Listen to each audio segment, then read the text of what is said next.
नमस्कार। मैं कनकलता झा आज साहित्य सागर पुस्तक की पद्य भाग की जो प्रथम कविता है हम उसका पठन करेंगे। जो हमारा पहला पाठ है काव्य भाग का वो है कबीरदास की साखी। कबीरदास की साखी पढ़ने से पहले हम कबीरदास के बारे में जानें, ये बहुत ज़रूरी है। आइए हम सबसे पहले कबीरदास के बारे में जानते हैं। हिंदी के संत कवियों में कबीरदास का सर्वोच्च स्थान रहा है। कबीरदास हिंदी के संत काव्यधारा की ज्ञानश्रेय निर्गुण शाखा के प्रमुख कवि हैं। इनका जन्म सन 1455 यानी सन 1398 को माना जाता है। इनकी मृत्यु के विषय में काफी विवाद रहा है। इनकी मृत्यु सन 1495 माना जाता है। कबीर ने प्रसिद्ध वैष्णव संत स्वामी रामानंद से दीक्षा ली। कुछ लोग इन्हें सूफी संत शेख तकी का शिष्य भी मानते हैं। कबीर पढ़े लिखे नहीं थे। उनके पदों और साखियों में एक समाज सुधारक का निर्भीक स्वर सुनाई पड़ता है। कबीर निर्गुण तथा निराकार ईश्वर के उपासक थे। इसलिए इन्होंने मूर्ति पूजा, कर्मकांड और बाहरी आडंबरों का खुलकर विरोध किया है।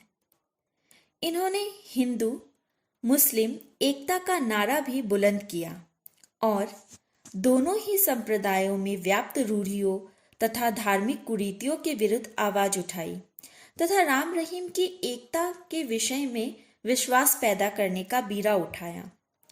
कबीर की वाणी का संग्रह बीजक नाम से प्रसिद्ध है। इनके 3 भाग हैं, साखी, सबद और रैमनी। संकलित साखियों दोहों में कबीर ने हमें विभिन्न प्रकार की सीख दी है। इनकी भाषा को सधुकरी या पंचमेल खिचड़ी भी कहते हैं। ऐसा इसलिए कहा गया है इनकी भाषा को क्योंकि ये साधु प्रवृत्ति के व्यक्ति थे। जहां भी जाते थे वहां जो भाषा के जो शब्द इन्हें पसंद आ जाते थे उन्हें वो अपनी वाणी में सम्मिलित कर लेते थे। तो जिस प्रकार खिचड़ी में 5 तत्वों का सम्मिश्रण होता है उसी प्रकार इनकी भाषा में अलग अलग शब्दों को समाहित किया गया है। अतः इसीलिए इन्हें सधुकरी भाषा या पंचमेल खिचड़ी भाषा कही जाती है। आइए कबीरदास की साखियों को पढ़ना शुरू करते हैं। उनका पहला दोहा है, गुरु गोविंद दो खरे काके लागू पाए, बलिहारी गुरु आपने जिन गोविंद दियो बताए। कबीरदास हमेशा से कहते आए हैं कि मनुष्य बहुत असमंजस में रहने वाला प्राणी है।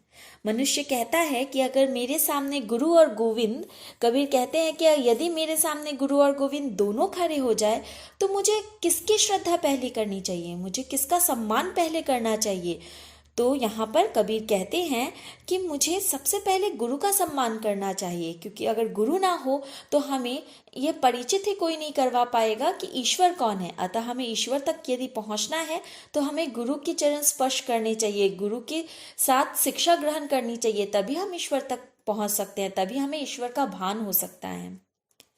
जो अगला दोहा है वो है, जब मैं था तब हरि नहीं, अब हरि है मैं नाही, प्रेम गली अति साकरी, तामे दो न समाई।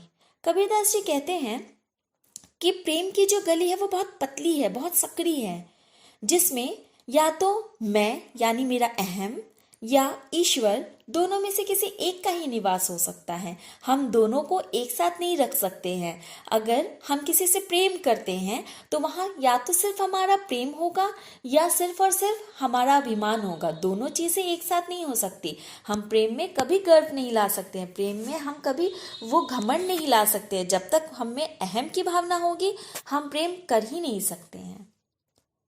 आशा है आपको ये दोनों पद बहुत अच्छे तरीके से, ये दोनों दोहे आपको समझ में आए होंगे। धन्यवाद।